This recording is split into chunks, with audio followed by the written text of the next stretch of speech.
জাল দেখতে পাচ্ছেন? মাকড়সারা ভীষণ পরিশ্রম করে এটা তৈরি করে। নিজের শরীরের রস দিয়ে এই জাল বোনে। আপনি কি এটার উদ্দেশ্য জানেন? আসলে মাকড়সা এই জালে ছোট কীটপতঙ্গ ধরে তাদেরকে খাদ্যরূপে গ্রহণ করে। কিন্তু আপনি কি এই কথা জানেন যে একদিন মাকড়সা নিজেই নিজের জালে জড়িয়ে মৃত্যুবরণ করে থাকে? বলুন, কি করেন আপনি এই জাল দেখতে পেলে? দেখতে পেলেই মুছে ফেলেন এর অস্তিত্ব, তাই না? তেমনি অন্যদিকে পাখির বাসা। পাখিরাও ভীষণ পরিশ্রম করে এটা তৈরি করে। কিন্তু যদি পাখি একদিন এটা ছেড়ে চলে যায়, তাহলেও লোকে এটা নষ্ট করে দেয় না। কারণটা কি? এর কারণ হলো এর নির্মাণ জীবন সঞ্চারের জন্য করা হয়েছিল, নষ্ট করার জন্য নয়। তাই মনে রাখবেন, জীবনে আপনার পরিশ্রম যতই বেশি হোক না কেন, যদি আপনার লক্ষ্য শুভ না হয়, তাহলে আপনারও বিনাশ নিশ্চিত। তাই সৃজন করতেই থাকুন আর মুগ্ধ হয়ে বলুন, রাধা রাধা।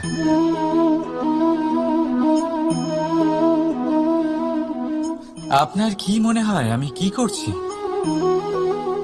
আপনি বলবেন আমি প্রদীপ জ্বালাচ্ছি। সঠিক।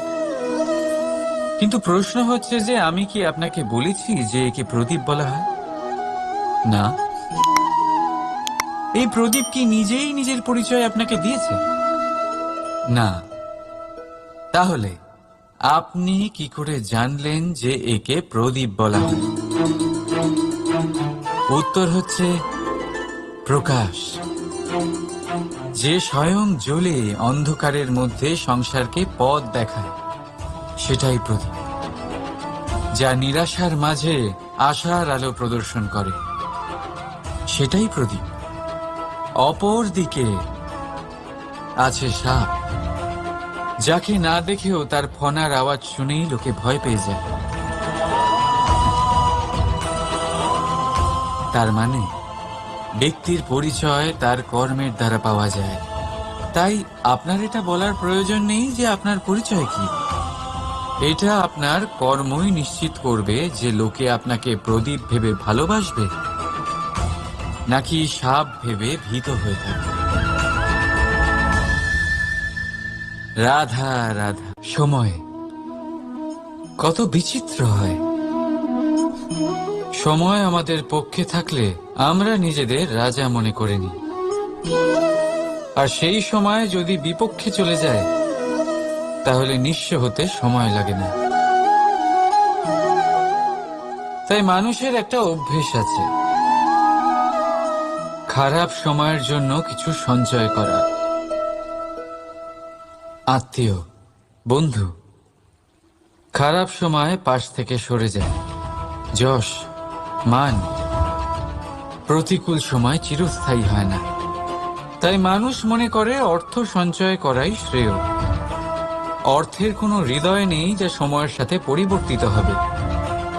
সংসার বলে সর্বদা অর্থ সঞ্চয় করতে থাকুন। খারাপ সময় অবশ্যই কাজে লাগবে, কিন্তু আমি বলবো শুভ কর্ম করতে থাকুন, আনন্দে থাকুন, নিজের ওপর আর ঈশ্বরের ওপরে বিশ্বাস রাখুন। খারাপ সময় কখনো আসবেই না। রাধা রাধা। প্রকৃতি মানুষকে এক বিশেষ শক্তি দিয়েছে, অন্য জীবের থেকে বেশি শক্তি দিয়েছে। স্মরণ শক্তি। এই শক্তি মানুষকে অন্য জীবের থেকে ভিন্ন করে, ইতিহাস রচনা করার প্রেরণা দেয়, জ্ঞানকে বংশানুক্রমে এগিয়েও নিয়ে যায়। আর যারা ভুলে যান, অধিকাংশ সময় তারা উপহাস আর দয়ার পাত্র হয়ে যান। কিন্তু এটাই কি প্রকৃত রূপে সত্য? না। এই স্মরণ শক্তি মানুষের বিকাশের সব থেকে বড় বাধা হয়ে দাঁড়ায়, তার মনকে দূষিত করে দেয়। খারাপ অভিজ্ঞতা, কারোর করা বিশ্বাসঘাতকতা, কারোর কটাক্ষ বেশিরভাগ মানুষই ভুলতে পারেন না, আর তারপর প্রতিশোধ নিতে উদ্যত হন। প্রথমে সময় নষ্ট করেন প্রতিশোধের প্রস্তুতিতে, আর তারপর সময় নষ্ট করেন প্রতিশোধ নেওয়ার সুযোগ খুঁজতে। যদি সন্তুষ্টি পেতে চান, যদি জীবনে আনন্দ পেতে চান, তাহলে স্মরণ শক্তির সদ্ব্যবহার করুন।